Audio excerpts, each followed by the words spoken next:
This video is brought to you by the Book Library channel. For more audiobooks and audio stories, please subscribe to the channel or visit our website, www.bookslibrary.p.site. You can request any audiobook and we will publish it for you as a gift on the channel. Thanks. Sense and Sensibility by Jane Austen, Chapter 1. The family of Dashwood had been long settled in Sussex. Their estate was large, and their residence was at Norland Park, in the centre of their property, where, for many generations, they had lived in so respectable a manner as to engage the general good opinion of their surrounding acquaintance. The late owner of this estate was a single man who lived to a very advanced age, and who for many years of his life had a constant companion and housekeeper in his sister.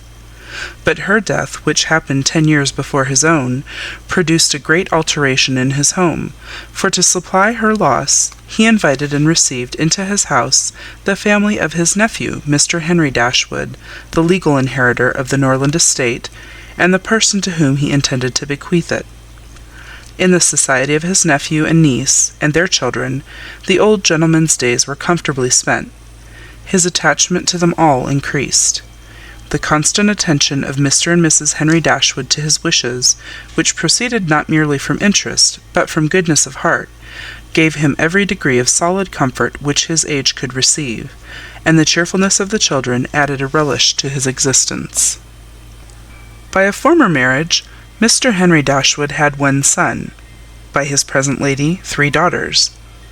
The son, a steady, respectable young man, was amply provided for by the fortune of his mother, which had been large, and half of which devolved on him on his coming of age. By his own marriage likewise, which happened soon afterwards, he added to his wealth.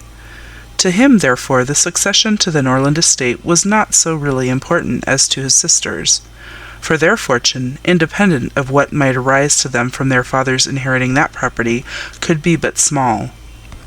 Their mother had nothing, and their father only £7,000 in his own disposal, for the remaining moiety of his first wife's fortune was also secured to her child, and he had only a life interest in it. The old gentleman died.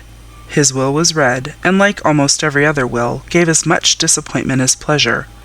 He was neither so unjust nor so ungrateful as to leave his estate from his nephew, but he left it to him on such terms as destroyed half the value of the bequest.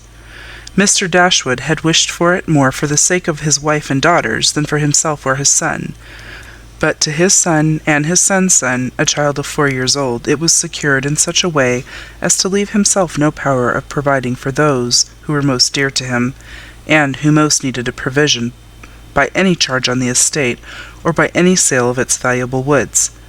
The whole was tied up for the benefit of this child, who, in occasional visits with his father and mother at Norland, had so far gained on the affections of his uncle by such attractions as are by no means unusual in children of 2 or 3 years old, an imperfect articulation, an earnest desire of having his own way, many cunning tricks, and a great deal of noise, as to outweigh all the value of all the attention which, for years, he had received from his niece and her daughters. He meant not to be unkind, however, and, as a mark of his affection for the 3 girls, he left them £1,000 apiece. Mr. Dashwood's disappointment was at first severe, but his temper was cheerful and sanguine, and he might reasonably hope to live many years, and by living economically, lay by a considerable sum from the produce of an estate already large, and capable of almost immediate improvement. But the fortune, which had been so tardy in coming, was his only 1 12-month. He survived his uncle no longer, and £10,000, including the late legacies, was all that remained for his widow and daughters. His son was sent for as soon as his danger was known, and to him Mr. Dashwood recommended with all the strength and urgency which illness could command, the interest of his mother-in-law and sisters. Mr. John Dashwood had not the strong feelings of the rest of the family, but he was affected by a recommendation of such a nature at such a time, and he promised to do everything in his power to make them comfortable. His father was rendered easy by such an assurance, and Mr. John Dashwood had then leisure to consider how much there might prudently be in his power to do for them. He was not an ill-disposed young man, unless to be rather cold-hearted and rather selfish is to be ill-disposed. But he was in general well respected, for he conducted himself with propriety in the discharge of his ordinary duties. Had he married a more amiable woman, he might have been made still more respectable than he was. He might even have been made amiable himself, for he was very young when he married, and very fond of his wife. But Mrs. John Dashwood was a strong caricature of himself, more narrow-minded and selfish. When he gave his promise to his father, he meditated within himself to increase the fortunes of his sisters by the present of £1,000 apiece. He then really thought himself equal to it. The prospect of £4,000 a year, in addition to his present income, besides the remaining half of his own mother's fortune, warmed his heart and made him feel capable of generosity. Yes, he would give them £3,000. It would be liberal and handsome. It would be enough to make them completely easy. £3,000! He could spare so considerable a sum with little inconvenience. He thought of it all day long, and for many days successively, and he did not repent. No sooner was his father's funeral over than Mrs. John Dashwood, without sending any notice of her intention to her mother-in-law, arrived with her child and their attendants. No one could dispute her right to come. The house was her husband's from the moment of his father's decease, but the indelicacy of her conduct was so much the greater, and to a woman in Mrs. Dashwood's situation, with only the common feelings, must have been highly unpleasing. But in her mind there was a sense of honour so keen, a generosity so romantic, that any offence of the kind, by whomsoever given or received, was to her a source of immovable disgust. Mrs. John Dashwood had never been a favourite with any of her husband's family, but she had had no opportunity till the present of shewing them how little attention to the comfort of other people she could act when occasion required it. So acutely did Mrs. Dashwood feel this ungracious behaviour, and so earnestly did she despise her daughter-in-law for it, that, on the arrival of the latter, she would have quitted the house for ever had not the entreaty of her eldest girl induced her first to reflect on the propriety of going, and her own tender love for all three of her children determined her afterwards to stay, and for their sakes avoid a breach with their brother. Elinor, this eldest daughter whose advice was so effectual, possessed a strength of understanding and coolness of judgment which qualified her, though only 19, to be the counsellor of her mother, and enabled her frequently to counteract, to the advantage of them all, that eagerness of mind in Mrs. Dashwood which must generally have led to imprudence. She had an excellent heart. Her disposition was affectionate, and her feelings were strong, but she knew how to govern them. It was a knowledge which her mother had yet to learn, and which one of her sisters had resolved never to be taught. Marianne's abilities were, in many respects, quite equal to Elinor's. She was sensible and clever, but eager in every thing. Her sorrows, her joys could have no moderation. She was generous, amiable, interesting. She was everything but prudent. The resemblance between her and her mother was strikingly great. Elinor saw with concern the excess of her sister's sensibility, but by Mrs. Dashwood it was valued and cherished. They encouraged each other now in the violence of their affliction. The agony of grief which overpowered them at first was voluntarily renewed, was sought for, was created again and again. They gave themselves up wholly to their sorrow, seeking increase of wretchedness in every reflection that could afford it, and resolved against ever admitting consolation in the future. Elinor, too, was deeply afflicted, but still she could struggle, she could exert herself. She could consult with her brother, could receive her sister-in-law on her arrival, and treat her with proper attention, and could strive to rouse her mother to similar exertion, and encourage her to similar forbearance. Margaret, the other sister, was a good-humoured, well-disposed girl, but as she had already imbibed a good deal of Marianne's romance, without having much of her sense, she did not at 13 bid fair to equal her sisters at a more advanced period in life. End of Chapter 1. Chapter 2. Mrs. John Dashwood now installed herself mistress of Norland, and her mother and sisters-in-law were degraded to the condition of visitors. As such, however, they were treated by her with quiet civility, and by her husband with as much kindness as he could feel towards anybody beyond himself, his wife, and their child. He really pressed them with some earnestness to consider Norland as their home, and, as no plan appeared so eligible to Mrs. Dashwood as remaining there till she could accommodate herself with a house in the neighbourhood, his invitation was accepted. A continuance in a place where everything reminded her of former delight was exactly what suited her mind. In seasons of cheerfulness, no temper could be more cheerful than hers, or possess in a greater degree that sanguine expectation of happiness which is happiness itself. But in sorrow she must be equally carried away by her fancy, and as far beyond consolation as in pleasure she was beyond alloy. Mrs. John Dashwood did not at all approve of what her husband intended to do for his sisters. To take 3,000 pounds from the fortune of their dear little boy would be impoverishing him to the most dreadful degree. She begged him to think again on the subject. How could he answer it to himself to rob his child, and his only child too, of so large a sum? And what possible claim could the Miss Dashwoods, who were related to him only by half-blood, which she considered as no relationship at all, have on his generosity to so large an amount? It was very well known that no affection was ever supposed to exist between the children of any man by different marriages, and why was he to ruin himself and their poor little Harry by giving away all his money to his half-sisters?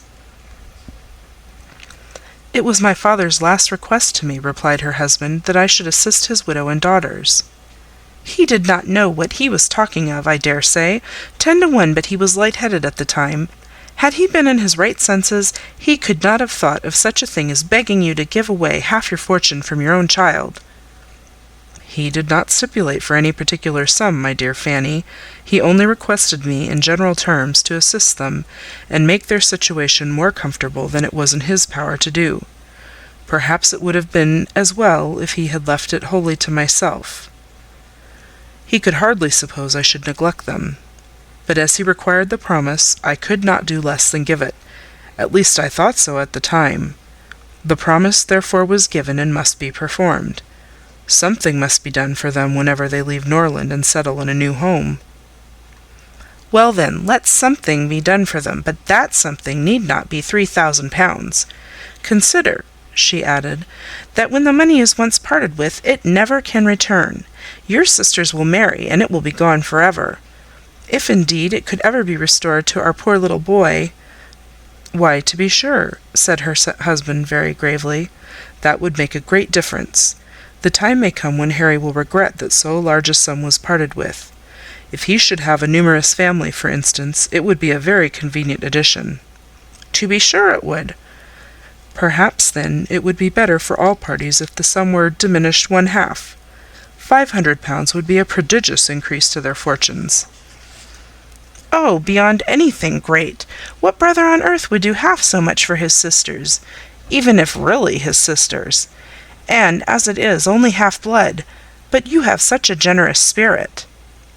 "I would not wish to do anything mean," he replied. "One had rather, on such occasions, do too much than too little. No one, at least, can think I have not done enough for them. Even themselves, they can hardly expect more." "There is no knowing what they may expect," said the lady. "But we are not to think of their expectations. The question is, what you can afford to do." "Certainly, and I think I may afford to give them 500 pounds apiece. As it is, without any addition of mine, they will each have above 3,000 pounds on their mother's death, a very comfortable fortune for any young woman." "To be sure it is, and indeed it strikes me that they can want no addition at all. They will have 10,000 pounds divided amongst them. If they marry, they will be sure of doing well, and if they do not, they may all live very comfortably together on the interest of 10,000 pounds. "That is very true, and therefore I do not know whether, upon the whole, it would not be more advisable to do something for their mother while she lives rather than for them. Something of the annuity kind, I mean. My sisters would feel the good effects of it as well as herself. 100 a year would make them all perfectly comfortable." His wife hesitated a little, however, in giving her consent to this plan. "To be sure," said she, "it is better than parting with 1,500 pounds at once. But then, if Mrs. Dashwood should live 15 years, we shall be completely taken in." 15 years! My dear Fanny, her life cannot be worth half that purchase." "Certainly not. But if you observe, people always live forever when there is any annuity to be paid them, and she is very stout and healthy, and hardly 40. An annuity is a very serious business. It comes over and over every year, and there is no getting rid of it. You are not aware of what you are doing. I have known a great deal of the trouble of annuities, for my mother was clogged with the payment of 3 to old superannuated servants by my father's will, and it is amazing how disagreeable she found it. Twice every year these annuities were to be paid, and there was the trouble of getting it to them, and then one of them was said to have died, and afterwards it turned out to be no such thing. My mother was quite sick of it.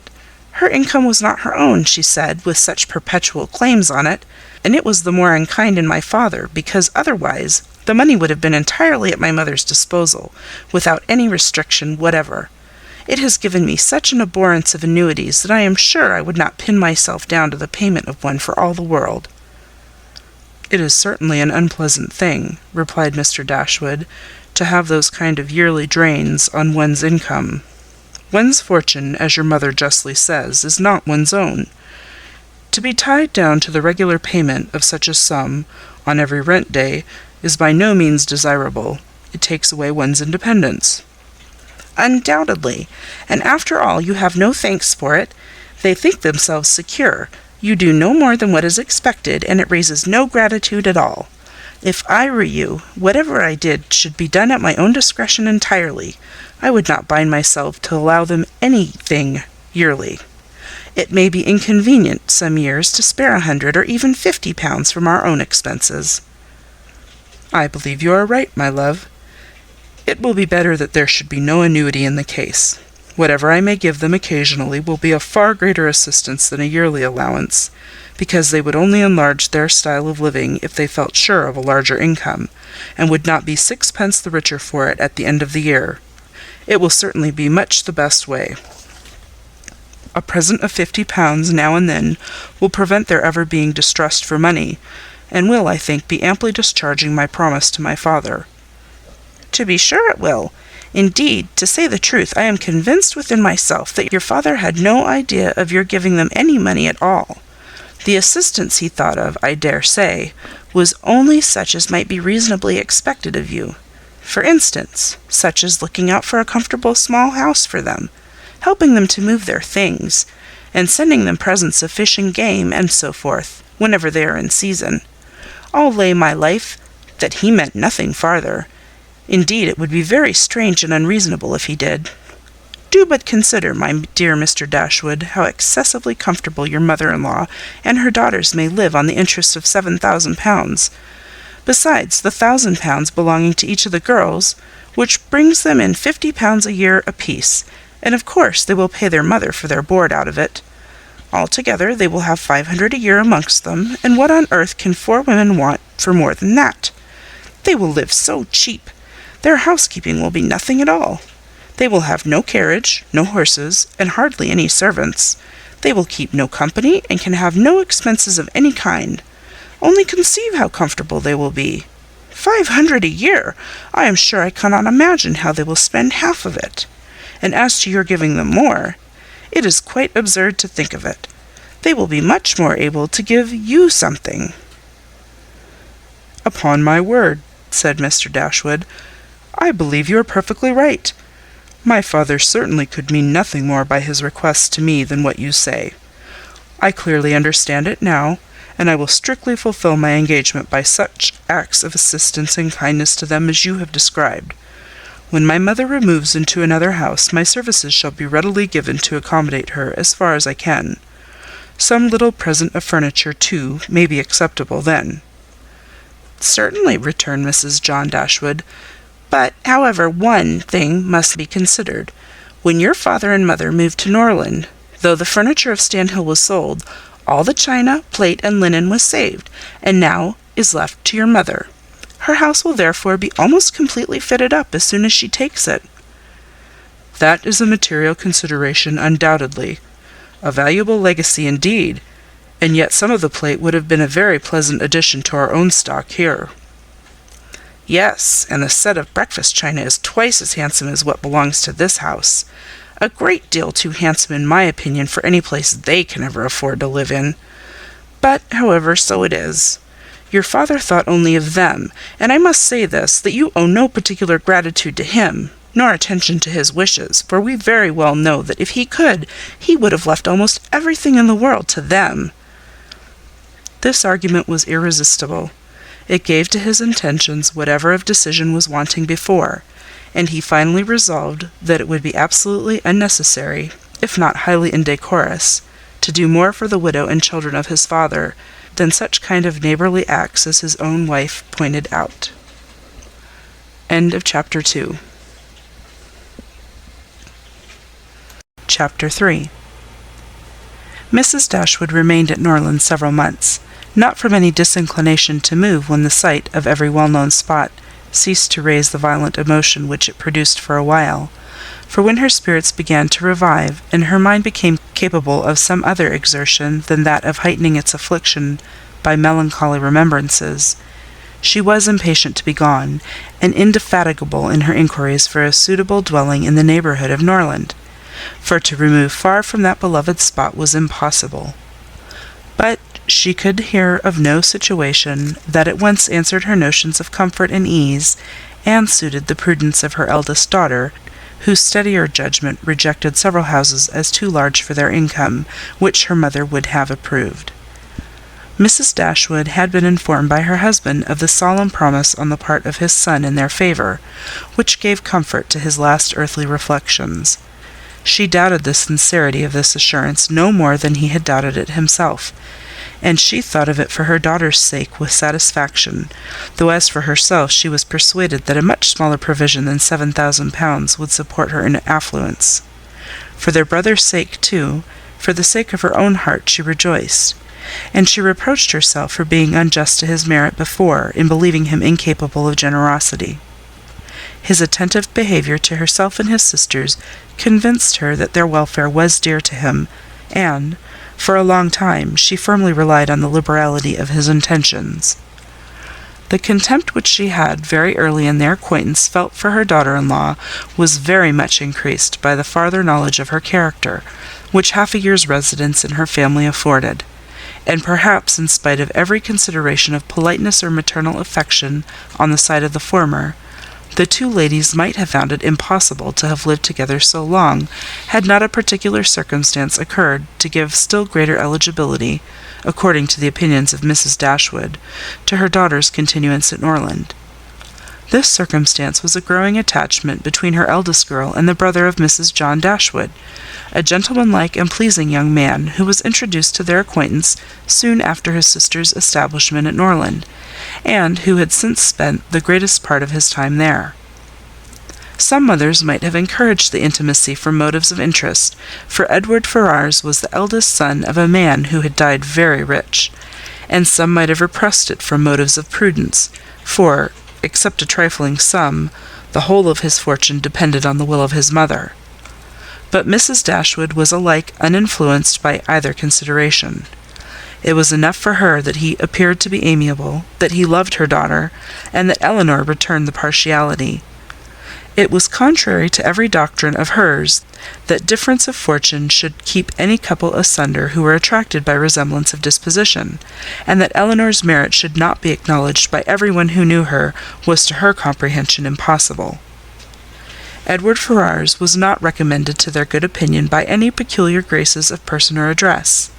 He was not handsome, and his manners required intimacy to make them pleasing. He was too diffident to do justice to himself, but when his natural shyness was overcome, his behaviour gave every indication of an open, affectionate heart. His understanding was good, and his education had given it solid improvement.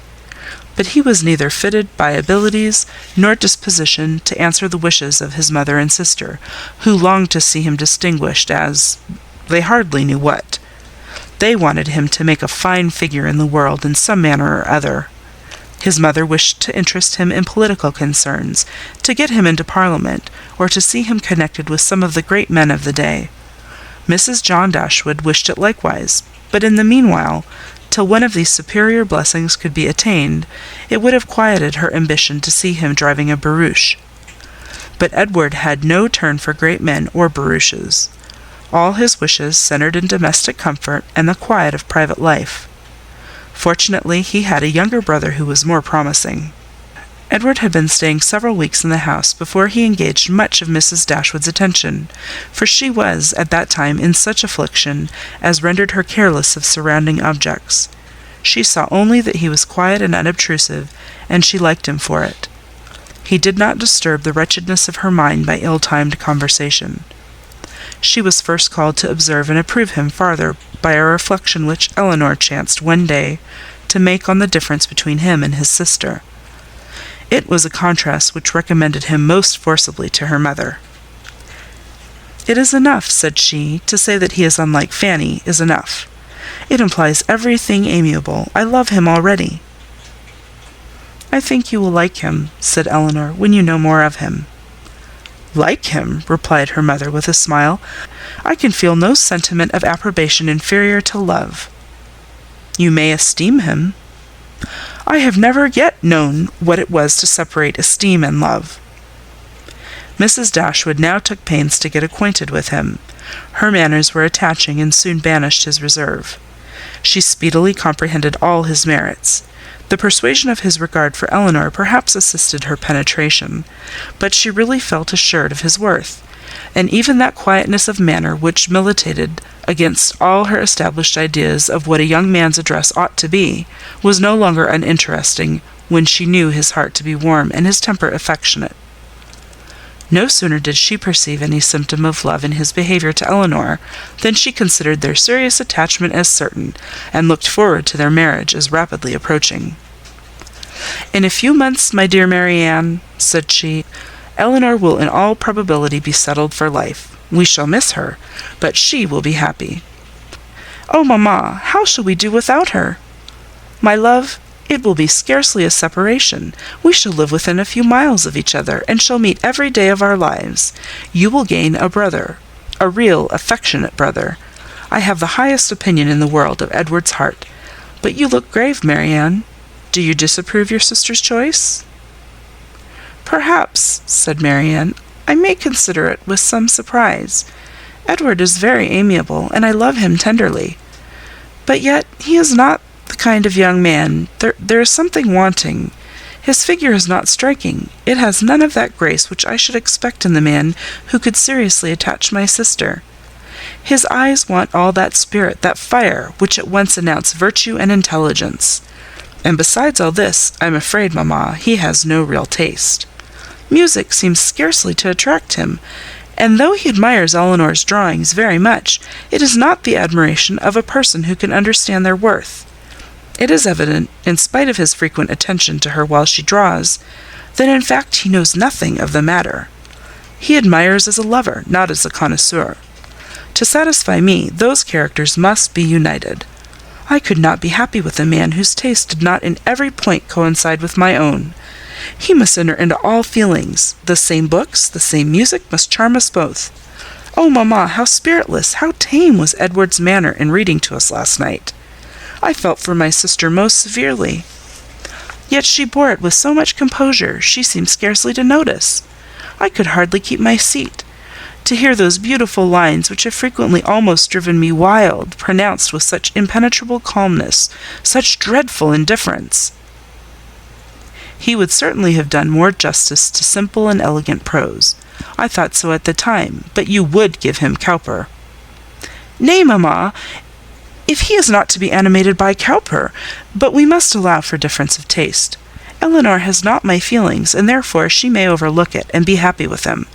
But it would have broke my heart, had I loved him, to hear him read with so little sensibility.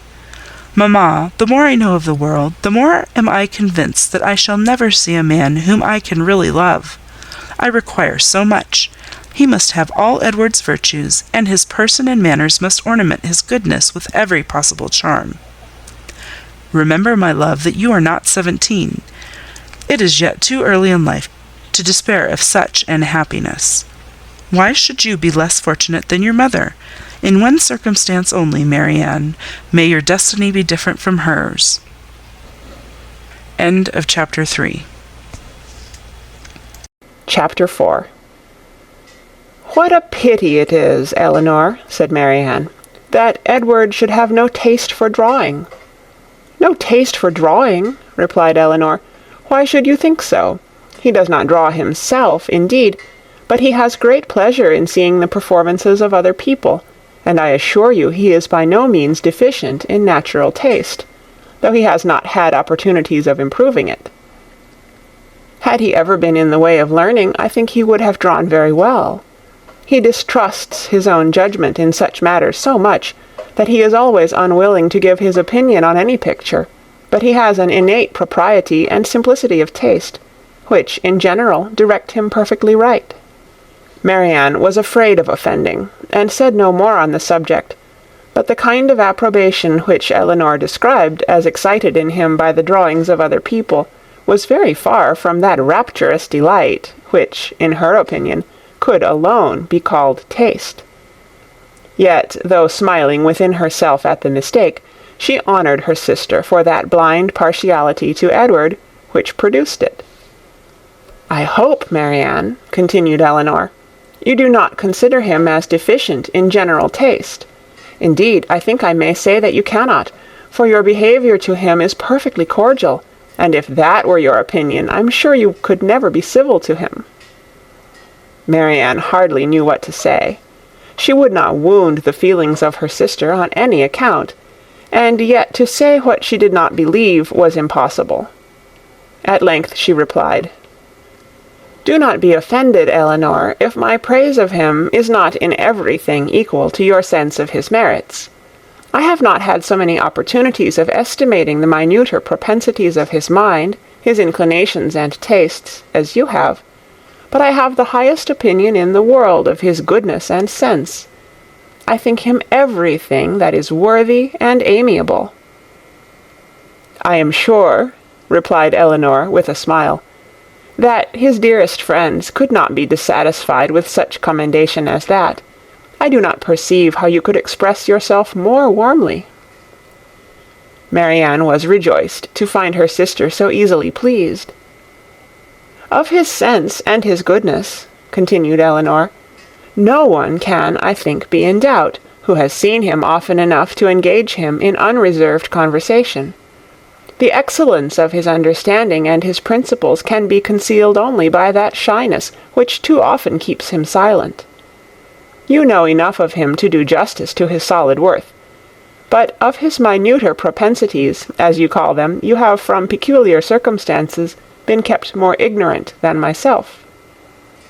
He and I have been at times thrown a good deal together, while you have been wholly engrossed on the most affectionate principle by my mother. I have seen a great deal of him, have studied his sentiments, and heard his opinion on subjects of literature and taste, and, upon the whole, I venture to pronounce that his mind is well formed, enjoyment of books exceedingly great, his imagination lively, his observation just and correct, and his taste delicate and pure. His abilities in every respect improve as much upon acquaintance as his manners and person. At first sight his address is certainly not striking, and his person can hardly be called handsome, till the expression of his eyes, which are uncommonly good, and the general sweetness of his countenance is perceived. At present I know him so well that I think him really handsome, or at least almost so. What say you, Marianne?" "I shall very soon think him handsome, Elinor, if I do not now. When you tell me to love him as a brother, I shall no more see imperfection in his face than I now do in his heart." Elinor started at this declaration, and was sorry for the warmth she had been betrayed into in speaking of him. She felt that Edward stood very high in her opinion. She believed the regard to be mutual, but she required greater certainty of it to make Marianne's conviction of their attachment agreeable to her. She knew that what Marianne and her mother conjectured one moment, they believed the next, that with them to wish was to hope, and to hope was to expect. She tried to explain the real state of the case to her sister. "I do not attempt to deny," said she, "that I think very highly of him, that I greatly esteem, that I like him." Marianne here burst forth with indignation. Esteem him, like him, cold-hearted Elinor! Oh, worse than cold-hearted, ashamed of being otherwise. Use those words again, and I will leave the room this moment. Elinor could not help laughing. Excuse me, said she, and be assured that I meant no offence to you by speaking in so quiet a way of my own feelings. Believe them to be stronger than I have declared. Believe them, in short, to be such as his merit and the suspicion, the hope of his affection for me may warrant, without imprudence or folly.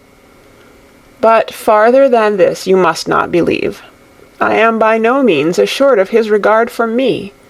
There are moments when the extent of it seems doubtful, and till his sentiments are fully known, you cannot wonder at my wishing to avoid any encouragement of my own partiality, by believing or calling it more than it is. In my heart I feel little, scarcely any doubt of his preference. But there are other points to be considered besides his inclination. He is very far from being independent. What his mother really is we cannot know, but from Fanny's occasional mention of her conduct and opinions, we have never been disposed to think her amiable, and I am very much mistaken if Edward is not himself aware that there would be many difficulties in his way, if he were to wish to marry a woman who had not either a great fortune or high rank. Marianne was astonished to find how much the imagination of her mother and herself had outstripped the truth. "And you really are not engaged to him?" said she. "Yet it certainly soon will happen. But two advantages will proceed from this delay. I shall not lose you so soon, and Edward will have greater opportunity of improving that natural taste for your favourite pursuit, which must be so indispensably necessary to your future felicity. Oh, if he should be so far stimulated by your genius as to learn to draw himself, how delightful it would be!" Elinor had given her real opinion to her sister. She could not consider her partiality for Edward in so prosperous a state as Marianne had believed it. There was, at times, a want of spirits about him which, if it did not denote indifference, spoke of something almost as unpromising. A doubt of her regard, supposing him to feel it, need not give him more than inquietude. It would not be likely to produce that dejection of mind which frequently attended him. A more reasonable cause might be found in the dependent situation which forbade the indulgence of his affection. She knew that his mother neither behaved to him so as to make his home comfortable at present, nor to give him any assurance that he might form a home for himself, without strictly attending to her views for his aggrandizement. With such a knowledge as this, it was impossible for Elinor to feel easy on the subject. She was far from depending on that result of his preference of her, which her mother and sister still considered as certain. Nay, the longer they were together, the more doubtful seemed the nature of his regard, and sometimes, for a few painful minutes, she believed it to be no more than friendship. But whatever might really be its limits, it was enough, when perceived by his sister, to make her uneasy, and at the same time, which was still more common, to make her uncivil. She took the first opportunity of affronting her mother-in-law on the occasion, talking to her so expressively of her brother's great expectations, of Mrs. Ferrars's resolution that both her sons should marry well, and of the danger attending any young woman who attempted to draw him in, that Mrs. Dashwood could neither pretend to be unconscious nor endeavour to be calm.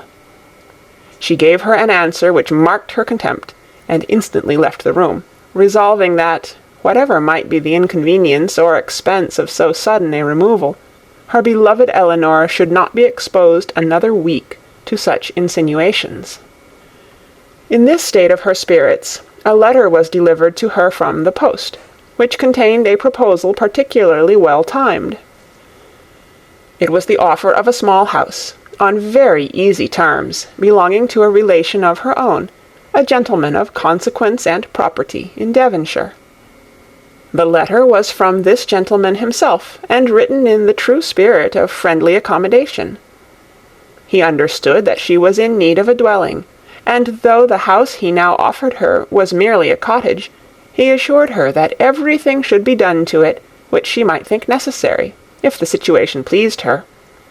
He earnestly pressed her, after giving the particulars of the house and garden, to come with her daughters to Barton Park, the place of his own residence, from whence she might judge, herself, whether Barton Cottage, for the houses were in the same parish, could, by any alteration, be made comfortable to her. He seemed really anxious to accommodate them, and the whole of his letter was written in so friendly a style as could not fail of giving pleasure to his cousin, more especially at a moment when she was suffering under the cold and unfeeling behaviour of her nearer connections. She needed no time for deliberation or inquiry. Her resolution was formed as she read. The situation of Barton, in a county so far distant from Sussex as Devonshire, which, but a few hours before, would have been a sufficient objection to outweigh every possible advantage belonging to the place, was now its first recommendation. To quit the neighbourhood of Norland was no longer an evil. It was an object of desire. It was a blessing, in comparison of the misery of continuing her daughter-in-law's guest, and to remove for ever from that beloved place would be less painful than to inhabit or visit it while such a woman was its mistress. She instantly wrote Sir John Middleton her acknowledgment of his kindness, and her acceptance of his proposal, and then hastened to show both letters to her daughters, that she might be secure of their approbation before her answer were sent. Elinor had always thought it would be more prudent for them to settle at some distance from Norland, than immediately amongst their present acquaintance. On that head, therefore, it was not for her to oppose her mother's intention of removing into Devonshire. The house, too, as described by Sir John, was on so simple a scale, and the rent so uncommonly moderate, as to leave her no right of objection on either point, and, therefore, though it was not a plan which brought any charm to her fancy, though it was a removal from the vicinity of Norland beyond her wishes, she made no attempt to dissuade her mother from sending a letter of acquiescence. End of chapter 4. Read by Kara Schallenberg. www.kray.org. On May 18th, 2006, in Oceanside, California.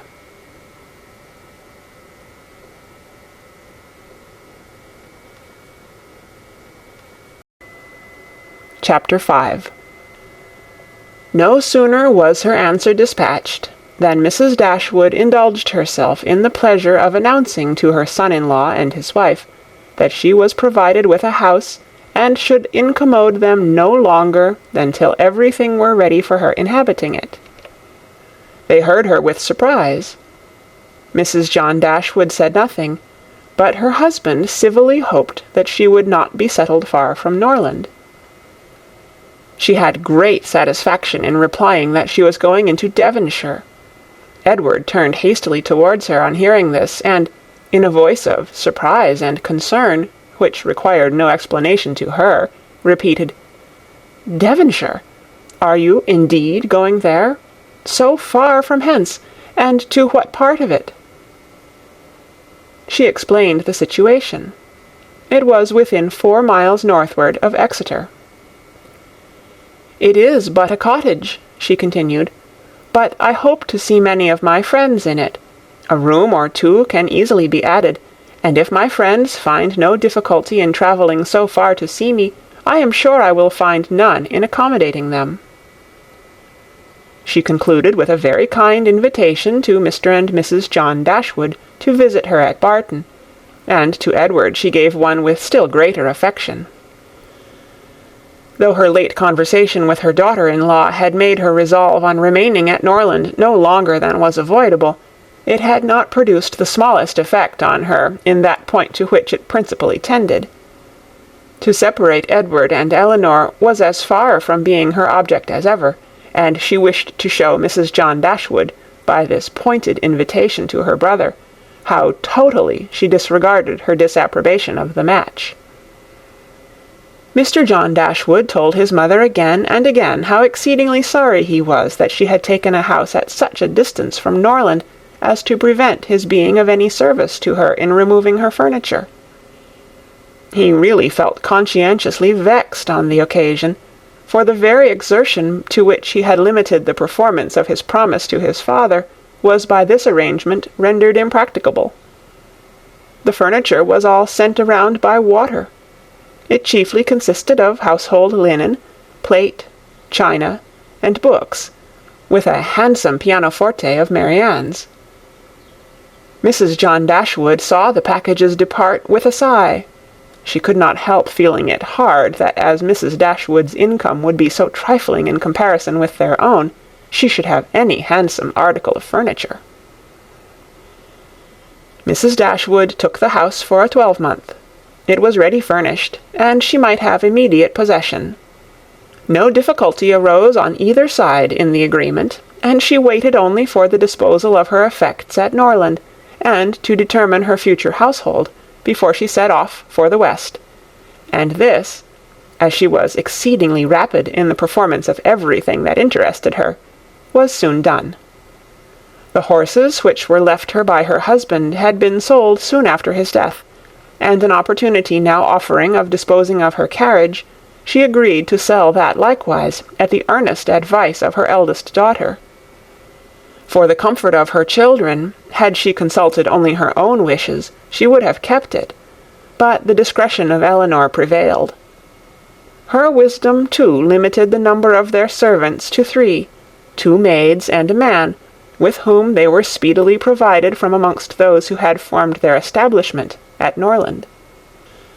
The man and one of the maids were sent off immediately into Devonshire, to prepare the house for their mistress's arrival, for as Lady Middleton was entirely unknown to Mrs. Dashwood, she preferred going directly to the cottage, to being a visitor at Barton Park, and she relied so undoubtingly on Sir John's description of the house, as to feel no curiosity to examine it herself till she entered it as her own.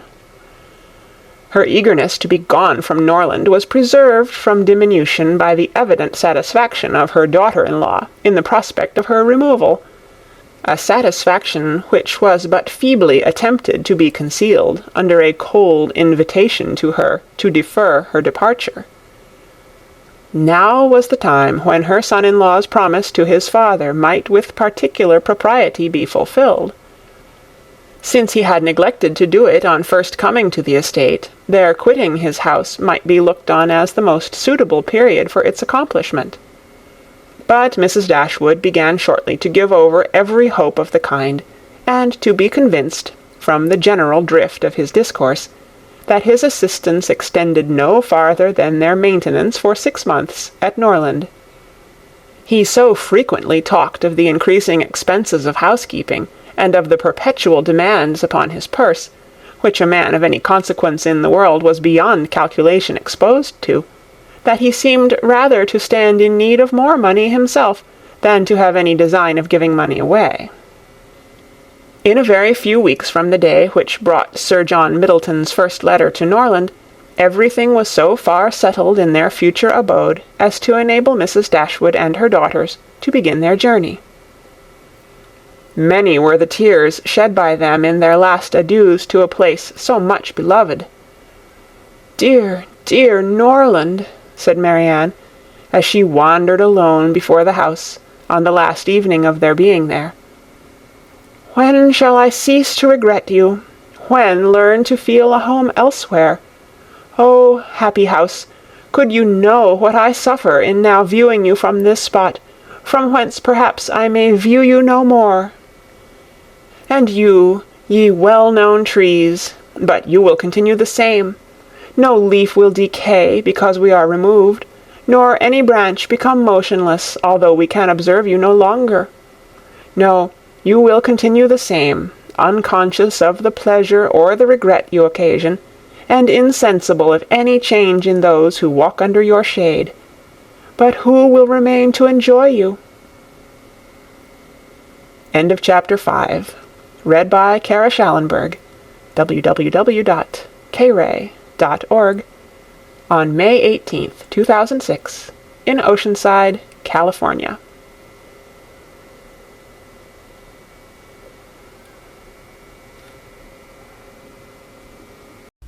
Chapter 6. The first part of their journey was performed in too melancholy a disposition to be otherwise than tedious and unpleasant. But as they drew towards the end of it, their interest in the appearance of a country which they were to inhabit overcame their dejection, and a view of Barton Valley as they entered it gave them cheerfulness. It was a pleasant, fertile spot, well wooded, and rich in pasture. After winding along it for more than a mile, they reached their own house. A small green court was the whole of its demesne in front, and a neat wicket gate admitted them into it. As a house, Barton Cottage, though small, was comfortable and compact. But as a cottage it was defective, for the building was regular, the roof was tiled. The window shutters were not painted green, nor were the walls covered with honeysuckles. A narrow passage led directly through the house into the garden behind. On each side of the entrance was a sitting-room, about 16 feet square, and beyond them were the offices and the stairs. 4 bedrooms and 2 garrets formed the rest of the house. It had not been built many years, and was in good repair. In comparison of Norland, it was poor and small indeed, but the tears which recollection called forth as they entered the house were soon dried away. They were cheered by the joy of the servants on their arrival, and each for the sake of the others resolved to appear happy. It was very early in September. The season was fine, and from first seeing the place under the advantage of good weather, they received an impression in its favour which was of material service in recommending it to their lasting approbation. The situation of the house was good. High hills rose immediately behind, and at no great distance on each side, some of which were open downs, the others cultivated and woody. The village of Barton was chiefly on one of these hills, and formed a pleasant view from the cottage windows. The prospect in front was more extensive. It commanded the whole of the valley, and reached into the country beyond. The hills which surrounded the cottage terminated the valley in that direction. Under another name, and in another course, it branched out again between 2 of the steepest of them. With the size and furniture of the house, Mrs. Dashwood was, upon the whole, well satisfied, for though her former style of life rendered many additions to the latter indispensable, yet to add and improve was a delight to her, and she had at this time ready money enough to supply all that was wanted of greater elegance to the apartments. "As for the house itself, to be sure," said she, "it is too small for our family, but we will make ourselves tolerably comfortable for the present, as it is too late in the year for improvements. Perhaps in the spring, if I have plenty of money, as I dare say I shall, we may think about building. These parlours are both too small for such parties of our friends as I hope to see often collected here, and I have some thoughts of throwing the passage into one of them, with perhaps a part of the other, and so leave the remainder of that other for an entrance. This, with a new drawing-room which may be easily added, and a bedchamber and garret above, will make it into a very snug little cottage. I could wish the stairs were handsome, but one must not expect everything, though I suppose it would be no difficult matter to widen them. I shall see how much I am beforehand with the world in the spring, and we will plan our improvements accordingly." In the meantime, till all these alterations could be made from the savings of an income of 500 a year by a woman who had never saved in her life, they were wise enough to be contented with the house as it was, and each of them was busy in arranging their particular concerns, and endeavouring, by placing around them books and other possessions, to form themselves a home. Marianne's pianoforte was unpacked and properly disposed of, and Elinor's drawings were affixed to the walls of their sitting-room. In such employments as these, they were interrupted soon after breakfast the next day by the entrance of their landlord, who called to welcome them to Barton, and to offer them every accommodation from his own house and garden in which theirs might at present be deficient. Sir John Middleton was a good-looking man about 40. He had formerly visited at Stanhill, but it was too long for his young cousins to remember him. His countenance was thoroughly good-humoured, and his manners were as friendly as the style of his letter. Their arrival seemed to afford him real satisfaction, and their comfort to be an object of real solicitude to him. He said much of his earnest desire of their living in the most sociable terms with his family, and pressed them so cordially to dine at Barton Park every day till they were better settled at home, that, though his entreaties were carried to a point of perseverance beyond civility, they could not give offence. His kindness was not confined to words, for within an hour after he left them, a large basket full of garden stuff and fruit arrived from the park, which was followed, before the end of the day, by a present of game. He insisted, moreover, on conveying all their letters to and from the post for them, and would not be denied the satisfaction of sending them his newspaper every day. Lady Middleton had sent a very civil message by him, denoting her intention of waiting on Mrs. Dashwood as soon as she could be assured that her visit would be no inconvenience, and as this message was answered by an invitation equally polite, her ladyship was introduced to them the next day. They were, of course, very anxious to see a person on whom so much of their comfort at Barton must depend, and the elegance of her appearance was favourable to their wishes. Lady Middleton was not more than 6 or 27. Her face was handsome, her figure tall and striking, and her address graceful. Her manners had all the elegance which her husband's wanted, but they would have been improved by some share of his frankness and warmth, and her visit was long enough to detract something from their first admiration, by showing that, though perfectly well bred, she was reserved, cold, and had nothing to say for herself beyond the most commonplace enquiry or remark. Conversation was not wanted, for Sir John was very chatty, and Lady Middleton had taken the wise precaution of bringing with her their eldest child, a fine little boy, about 6 years old, by which means there was one subject always to be recurred to by the ladies in case of extremity, for they had to inquire his name and age, admire his beauty, and ask him questions which his mother answered for him, while he hung about her and held down his head, to the great surprise of her ladyship, who wondered at his being so shy before company, as he could make noise enough at home. On every formal visit, a child ought to be of the party, by way of provision for discourse. In the present case, it took up 10 minutes to determine whether the boy were most like his father or mother, and in what particular he resembled either, for of course everybody differed, and everybody was astonished at the opinion of the others. An opportunity was soon to be given to the Dashwoods of debating on the rest of the children, as Sir John would not leave the house without securing their promise of dining at the park the next day. End of chapter 6.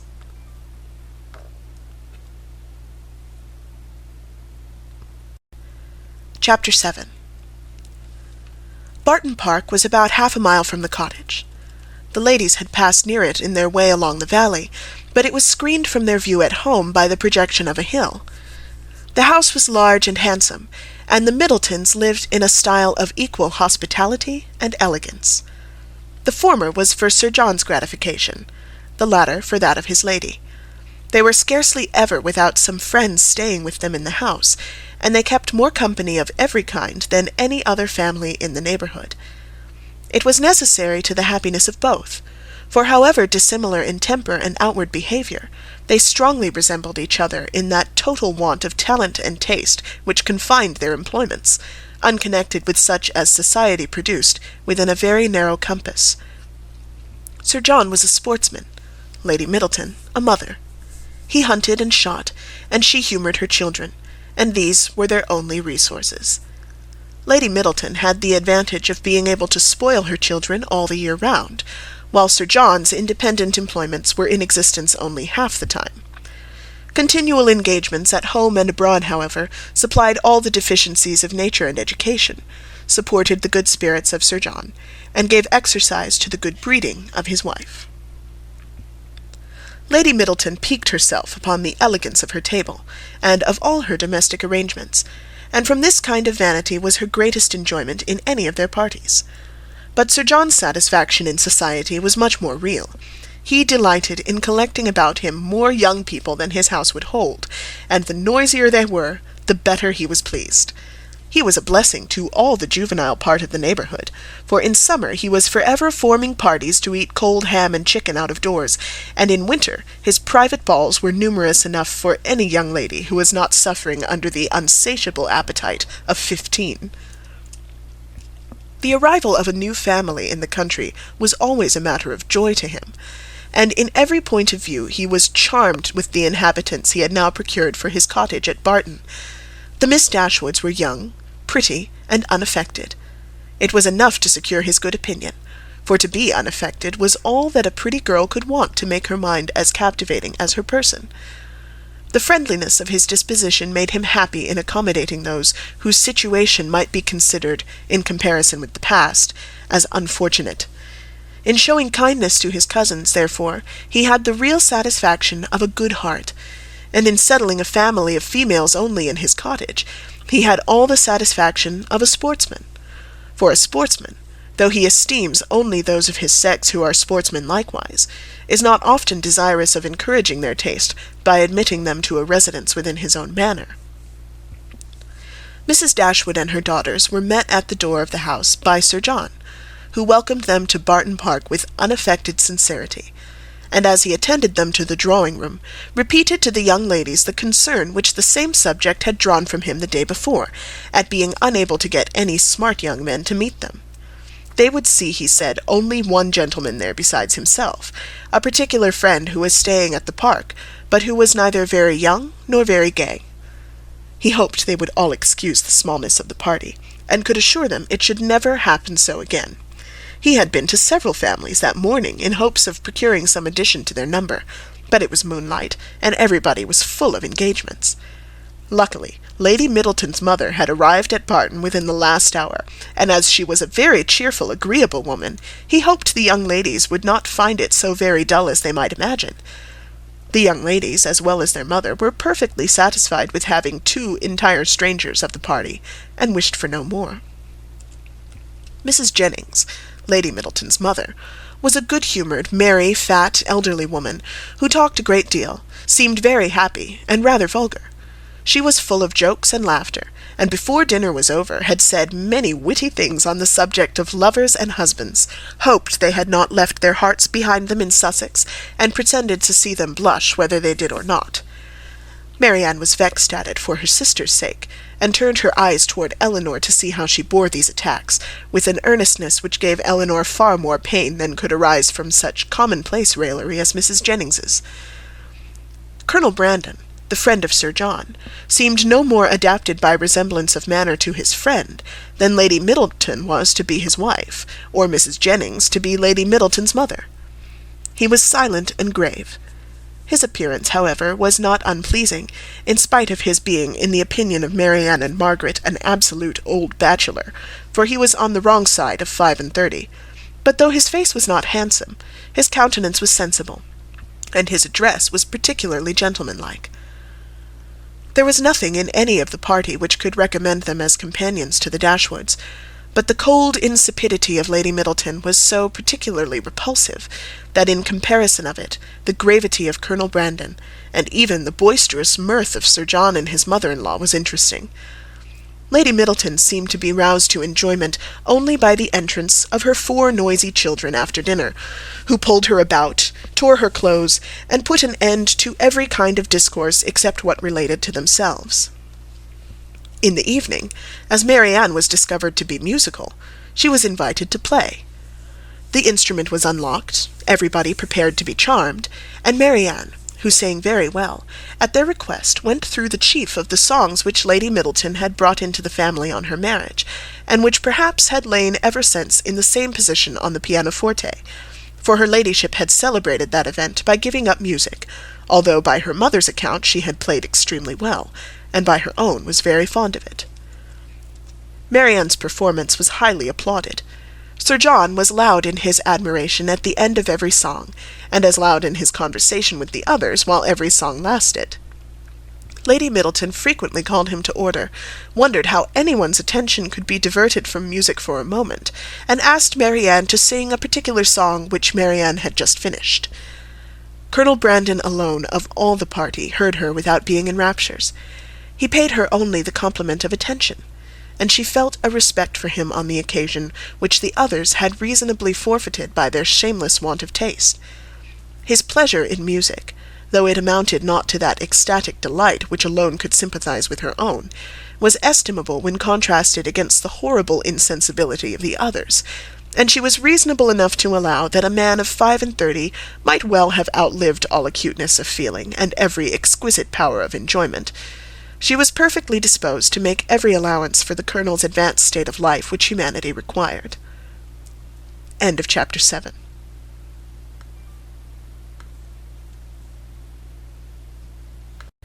Chapter 8. Mrs. Jennings was a widow with an ample jointure. She had only 2 daughters, both of whom she had lived to see respectably married, and she had now, therefore, nothing to do but to marry all the rest of the world. In the promotion of this object she was zealously active, as far as her ability reached, and missed no opportunity of projecting weddings among all the young people of her acquaintance. She was remarkably quick in the discovery of attachments, and had enjoyed the advantage of raising the blushes and the vanity of many a young lady by the insinuations of her power over such a young man. And this kind of discernment enabled her, soon after her arrival at Barton, decisively to pronounce that Colonel Brandon was very much in love with Marianne Dashwood. She rather suspected it to be so on the very first evening of their being together, from his listening so attentively while she sang to them, and when the visit was returned by the Middletons dining at the cottage, the fact was ascertained by his listening to her again. It must be so. She was perfectly convinced of it. It would be an excellent match, for he was rich and she was handsome. Mrs. Jennings had been anxious to see Colonel Brandon well married ever since her connection with Sir John first brought him to her knowledge, and she was always anxious to get a good husband for every pretty girl.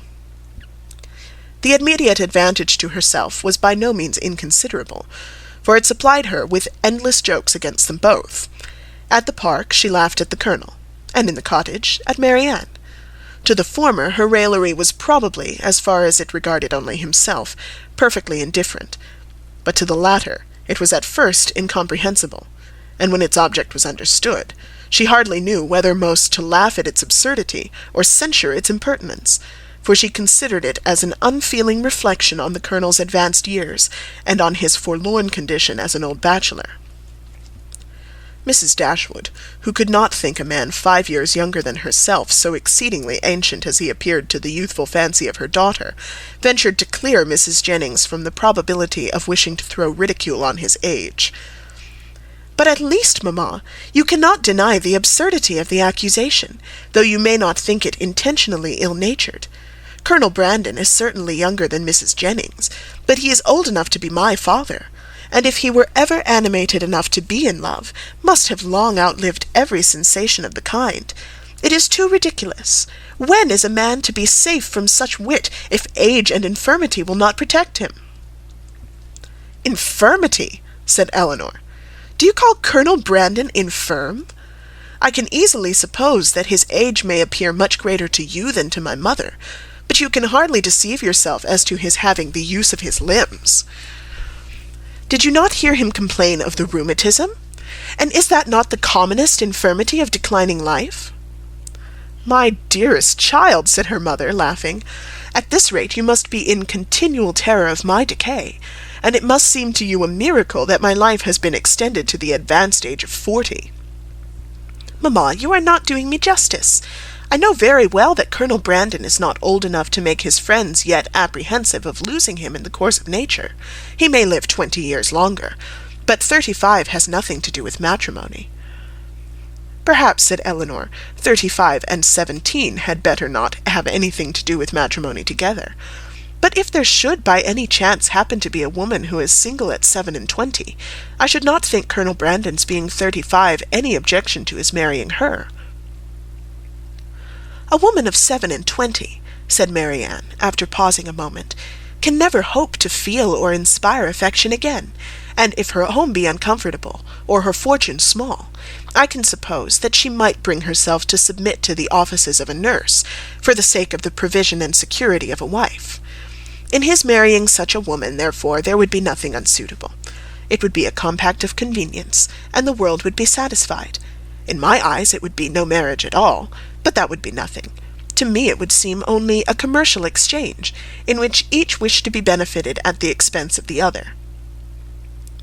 "It would be impossible, I know," replied Elinor, "to convince you that a woman of 27 could feel for a man of 35 anything near enough to love to make him a desirable companion to her. But I must object to your dooming Colonel Brandon and his wife to the constant confinement of a sick chamber, merely because he chanced to complain yesterday, a very cold, damp day, of a slight rheumatic feel in one of his shoulders." "But he talked of flannel waistcoats," said Marianne, "and with me a flannel waistcoat is invariably connected with aches, cramps, rheumatisms, and every species of ailment that can afflict the old and the feeble." "Had he been only in a violent fever, you would not have despised him half so much. Confess, Marianne, is there not something interesting to you in the flushed cheek, hollow eye, and quick pulse of a fever?" Soon after this, upon Elinor's leaving the room, "Mamma," said Marianne, "I have an alarm on the subject of illness which I cannot conceal from you. I am sure Edward Ferrars is not well. We have now been here almost a fortnight, and yet he does not come. Nothing but real indisposition could occasion this extraordinary delay. What else can detain him at Norland?" "Had you any idea of his coming so soon?" said Mrs. Dashwood. "I had none. On the contrary, if I have felt any anxiety at all on the subject, it has been in recollecting that he sometimes showed a want of pleasure and readiness in accepting my invitation when I talked of his coming to Barton. Does Elinor expect him already?" "I have never mentioned it to her, but of course she must." "I rather think you are mistaken, for when I was talking to her yesterday of getting a new grate for the spare bedchamber, she observed that there was no immediate hurry for it, as it was not likely that the room would be wanted for some time." "How strange this is! What can be the meaning of it? But the whole of their behaviour to each other has been unaccountable. How cold, how composed were their last adieus! How languid their conversation the last evening of their being together! In Edward's farewell there was no distinction between Elinor and me. It was the good wishes of an affectionate brother to both. Twice did I leave them purposely together in the course of the last morning, and each time did he most unaccountably follow me out of the room. And Elinor, in quitting Norland and Edward, cried not as I did. Even now her self-command is invariable. When is she dejected or melancholy? When does she try to avoid society, or appear restless and dissatisfied in it?" End of chapter 8.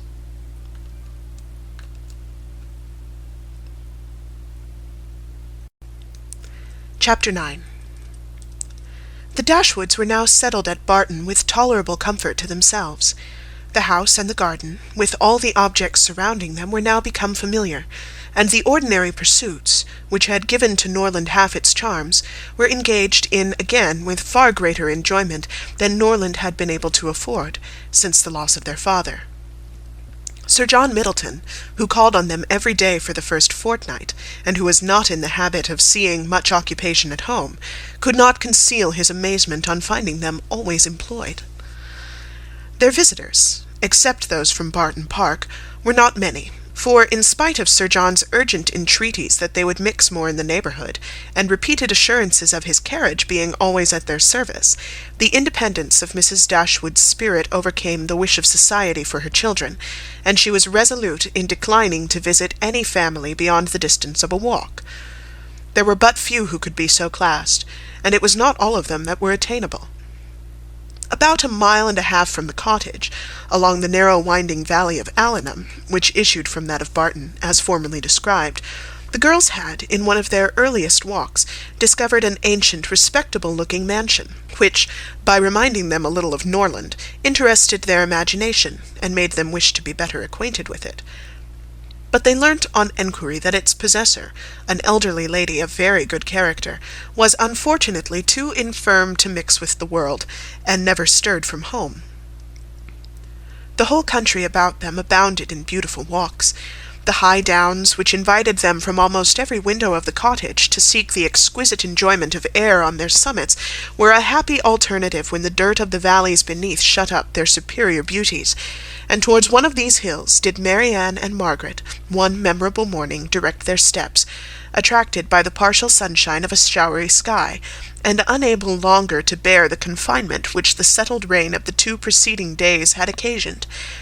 The weather was not tempting enough to draw the two others from their pencil and their book, in spite of Marianne's declaration that the day would be lastingly fair, and that every threatening cloud would be drawn off from their hills, and the two girls set off together. They gaily ascended the downs, rejoicing in their own penetration at every glimpse of blue sky, and when they caught in their faces the animating gales of a high southwesterly wind, they pitied the fears which had prevented their mother and Elinor from sharing such delightful sensations. "Is there a felicity in the world," said Marianne, "superior to this? Margaret, we will walk here at least 2 hours." Margaret agreed, and they pursued their way against the wind, resisting it with laughing delight for about 20 minutes longer, when suddenly the clouds united over their heads, and a driving rain set full in their face. Chagrined and surprised, they were obliged, though unwillingly, to turn back, for no shelter was nearer than their own house. One consolation, however, remained for them, to which the exigence of the moment gave more than usual propriety.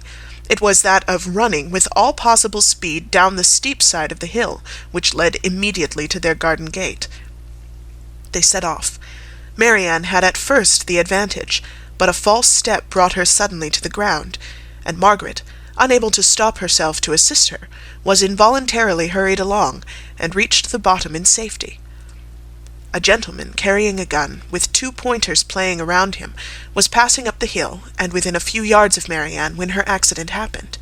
He put down his gun, and ran to her assistance. She had raised herself from the ground, but her foot had been twisted in her fall, and she was scarcely able to stand. The gentleman offered his services, and perceiving that her modesty declined what her situation rendered necessary, took her up in his arms without further delay, and carried her down the hill. Then, passing through the garden, the gate of which had been left open by Margaret, he bore her directly into the house, whither Margaret was just arrived, and quitted not his hold till he had seated her in a chair in the parlour. Elinor and her mother rose up in amazement at their entrance, and while the eyes of both were fixed on him with an evident wonder and a secret admiration which equally sprung from his appearance, he apologized for his intrusion by relating its cause, in a manner so frank and so graceful that his person, which was uncommonly handsome, received additional charms from his voice and expression.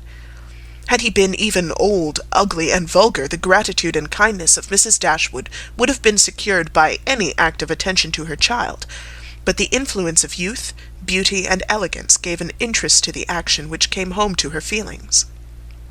She thanked him again and again, and with a sweetness of address which always attended her, invited him to be seated, but this he declined, as he was dirty and wet. Mrs. Dashwood then begged to know to whom she was obliged. His name, he replied, was Willoughby, and his present home was at Allenham, from whence he hoped she would allow him the honour of calling to-morrow to inquire after Miss Dashwood. The honour was readily granted, and he then departed, to make himself still more interesting, in the midst of a heavy rain.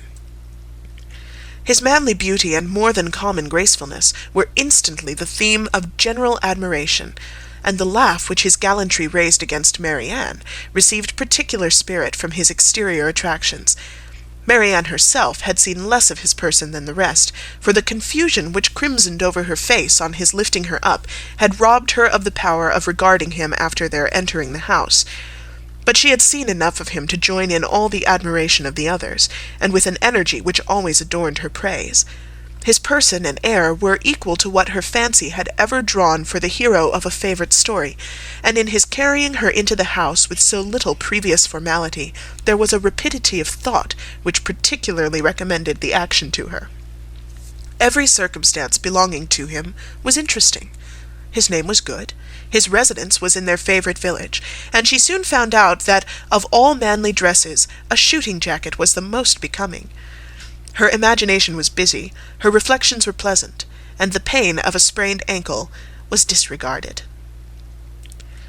Sir John called on them as soon as the next interval of fair weather that morning allowed him to get out of doors, and Marianne's accident being related to him, he was eagerly asked whether he knew any gentleman of the name of Willoughby at Allenham.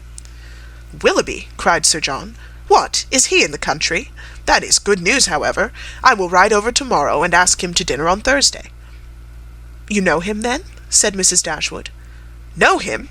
To be sure I do. Why, he is down here every year. And what sort of a young man is he? As good a kind of fellow as ever lived, I assure you. A very decent shot. There is not a bolder rider in England. And is that all you can say for him? Cried Marianne indignantly. But what are his manners on more intimate acquaintance? What are his pursuits, his talents, and genius? Sir John was rather puzzled. Upon my soul, said he, I do not know much about him as to all that, but he is a pleasant, good-humoured fellow, and he has got the nicest little black bitch of a pointer I ever saw. Was she out with him to-day? But Marianne could no more satisfy him as to the colour of Mr. Willoughby's pointer than he could describe to her the shades of his mind. But who is he? Said Elinor. Where does he come from? Has he a house at Allenham? On this point Sir John could give more certain intelligence, and he told them that Mr. Willoughby had no property of his own in the country, that he resided there only while he was visiting the old lady at Allenham Court, to whom he was related, and whose possessions he was to inherit, adding, Yes, he is very well worth catching, I can tell you, Miss Dashwood. He has a pretty little estate of his own in Somersetshire besides, and if I were you, I would not give him up to my younger sister, in spite of all this tumbling down hills. Miss Marianne must not expect to have all the men to herself. Brandon will be jealous if she does not take care.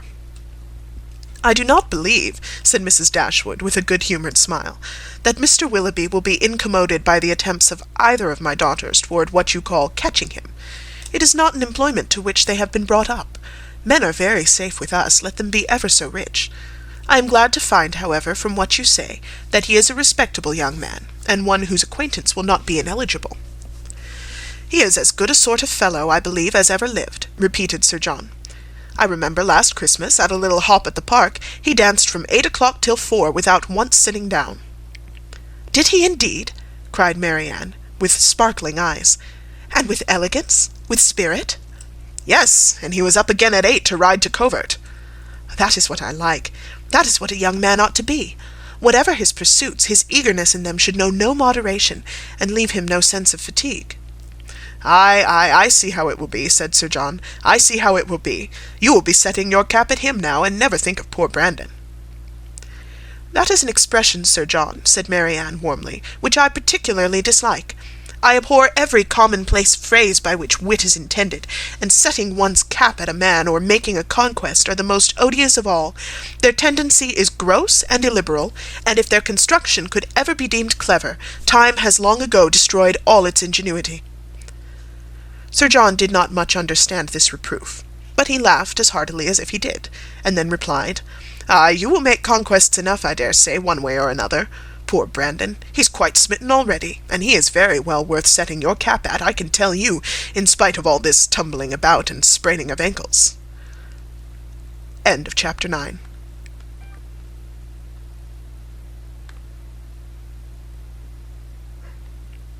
Chapter 10. Marianne's preserver, as Margaret, with more elegance than precision, styled Willoughby, called at the cottage early the next morning to make his personal inquiries.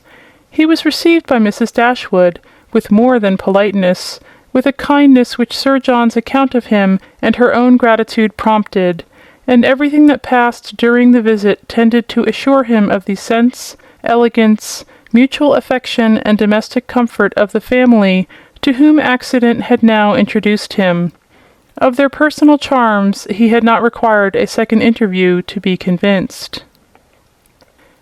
Miss Dashwood had a delicate complexion, regular features, and a remarkably pretty figure.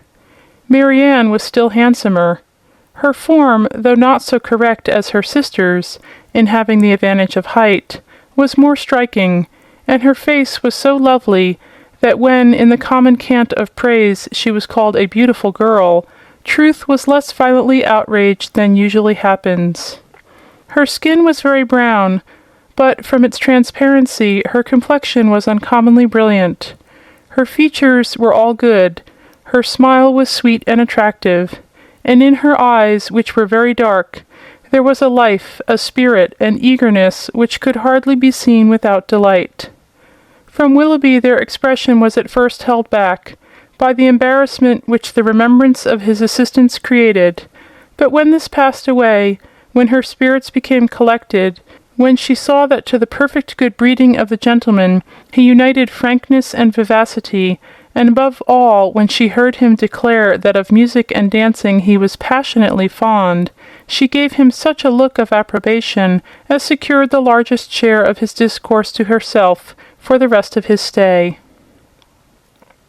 It was only necessary to mention any favorite amusement to engage her to talk. She could not be silent when such points were introduced, and she had neither shyness nor reserve in their discussion. They speedily discovered that their enjoyment of dancing and music was mutual, and that it arose from a general conformity of judgment in all that related to either. Encouraged by this to a further examination of his opinions, she proceeded to question him on the subject of books.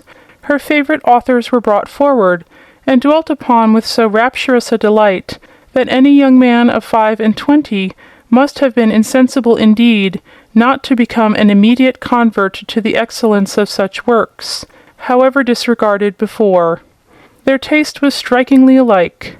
The same books, the same passages were idolized by each, or, if any difference appeared, any objection arose, it lasted no longer than till the force of her arguments and the brightness of her eyes could be displayed. He acquiesced in all her decisions, caught all her enthusiasm, and long before his visit concluded, they conversed with the familiarity of a long-established acquaintance. "Well, Marianne," said Elinor, as soon as he had left them, "for one morning I think you have done pretty well. You have already ascertained Mr. Willoughby's opinion in almost every matter of importance. You know what he thinks of Cowper and Scott. You are certain of his estimating their beauties as he ought, and you have received every assurance of his admiring Pope, no more than is proper. But how is your acquaintance to be long supported, under such extraordinary dispatch of every subject for discourse? You will soon have exhausted each favourite topic. Another meeting will suffice to explain his sentiments on picturesque beauty and second marriages, and then you can have nothing farther to ask." "Elinor," cried Marianne, "is this fair? Is this just? Are my ideas so scanty? But I see what you mean. I have been too much at my ease, too happy, too frank. I have erred against every commonplace notion of decorum. I have been open and sincere when I ought to have been reserved, spiritless, dull, and deceitful. Had I talked only of the weather and the roads, and had I spoken only once in 10 minutes, this reproach would have been spared." "My love," said her mother, "you must not be offended with Elinor. She was only in jest. I should scold her myself if she were capable of wishing to check the delight of your conversation with our new friend." Marianne was softened in a moment. Willoughby, on his side, gave every proof of his pleasure in their acquaintance, which an evident wish of improving it could offer. He came to them every day. To inquire after Marianne was at first his excuse, but the encouragement of his reception, to which every day gave greater kindness, made such an excuse unnecessary before it had ceased to be possible by Marianne's perfect recovery. She was confined for some days to the house, but never had any confinement been less irksome. Willoughby was a young man of good abilities, quick imagination, lively spirits, and open, affectionate manners. He was exactly formed to engage Marianne's heart, for, with all this, he joined not only a captivating person, but a natural ardour of mind, which was now roused and increased by the example of her own, and which recommended him to her affection beyond anything else. His society became gradually her most exquisite enjoyment. They read, they talked, they sang together. His musical talents were considerable, and he read with all the sensibility and spirit which Edward had unfortunately wanted. In Mrs. Dashwood's estimation, he was as faultless as in Marianne's, and Elinor saw nothing to censure in him but a propensity in which he strongly resembled and peculiarly delighted her sister, of saying too much what he thought on every occasion, without attention to persons or circumstances. In hastily forming and giving his opinion of other people, in sacrificing general politeness to the enjoyment of undivided attention where his heart was engaged, and in slighting too easily the forms of worldly propriety, he displayed a want of caution which Elinor could not approve, in spite of all that he and Marianne could say in its support. Marianne began now to perceive that the desperation which had seized her at 16 and a half, of ever seeing a man who could satisfy her ideas of perfection, had been rash and unjustifiable. Willoughby was all that her fancy had delineated in that unhappy hour, and in every brighter period as capable of attaching her, and his behaviour declared his wishes to be in that respect as earnest as his abilities were strong. Her mother, too, in whose mind not one speculative thought of their marriage had been raised by his prospect of riches, was led before the end of a week to hope and expect it, and secretly to congratulate herself on having gained 2 such sons-in-law as Edward and Willoughby. Colonel Brandon's partiality for Marianne, which had so early been discovered by his friends, now first became perceptible to Elinor, when it ceased to be noticed by them. Their attention and wit were drawn off to his more fortunate rival, and the raillery which the other had incurred before any partiality arose, was removed when his feelings began really to call for the ridicule so justly annexed to sensibility.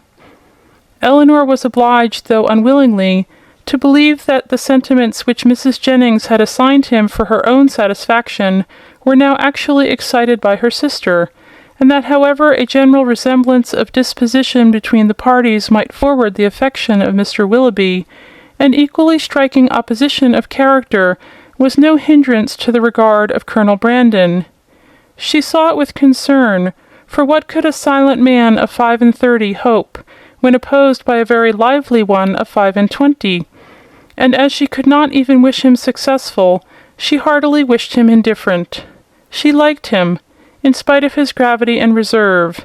She beheld in him an object of interest. His manners, though serious, were mild, and his reserve appeared rather the result of some oppression of spirits than of any natural gloominess of temper. Sir John had dropped hints of past injuries and disappointments, which justified her belief in his being an unfortunate man, and she regarded him with respect and compassion. Perhaps she pitied and esteemed him the more because he was slighted by Willoughby and Marianne, who, prejudiced against him for being neither lively nor young, seemed resolved to undervalue his merits. "Brandon is just the kind of man," said Willoughby one day, when they were talking of him together, "whom everybody speaks well of and nobody cares about, whom all are delighted to see, and nobody remembers to talk to." "That is exactly what I think of him," cried Marianne. "Do not boast of it, however," said Elinor, "for it is injustice in both of you. He is highly esteemed by all the family at the park, and I never see him myself without taking pains to converse with him." "That he is patronized by you," replied Willoughby, "is certainly in his favour, but as for the esteem of the others, it is a reproach in itself.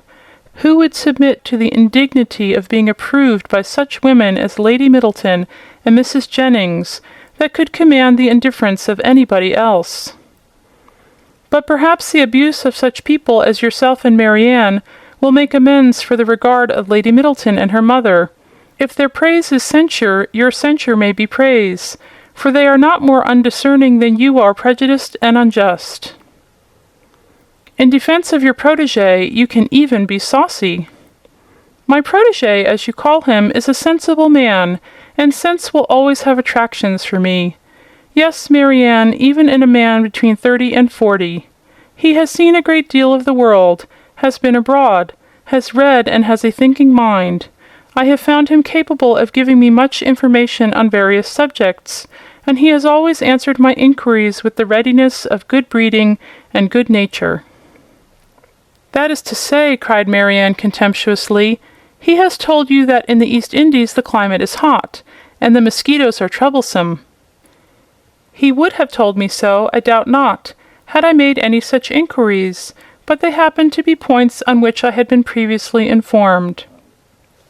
"Perhaps," said Willoughby, "his observations may have extended to the existence of nabobs, gold moors, and palanquins." I may venture to say that his observations have stretched much further than your candor, but why should you dislike him? I do not dislike him. I consider him, on the contrary, as a very respectable man, who has everybody's good word and nobody's notice, who has more money than he can spend, more time than he knows how to employ, and 2 new coats every year. Add to which, cried Marianne, that he has neither genius, taste, nor spirit, that his understanding has no brilliancy, his feelings no ardour, and his voice no expression. You decide on his imperfections so much in the mass, replied Elinor, and so much on the strength of your own imagination, that the commendation I am able to give of him is comparatively cold and insipid. I can only pronounce him to be a sensible man, well-bred, well-informed, of gentle address, and, I believe, possessing an amiable heart. Miss Dashwood, cried Willoughby, you are now using me unkindly. You are endeavouring to disarm me by reason, and to convince me against my will. But it will not do. You shall find me as stubborn as you can be artful. I have 3 unanswerable reasons for disliking Colonel Brandon.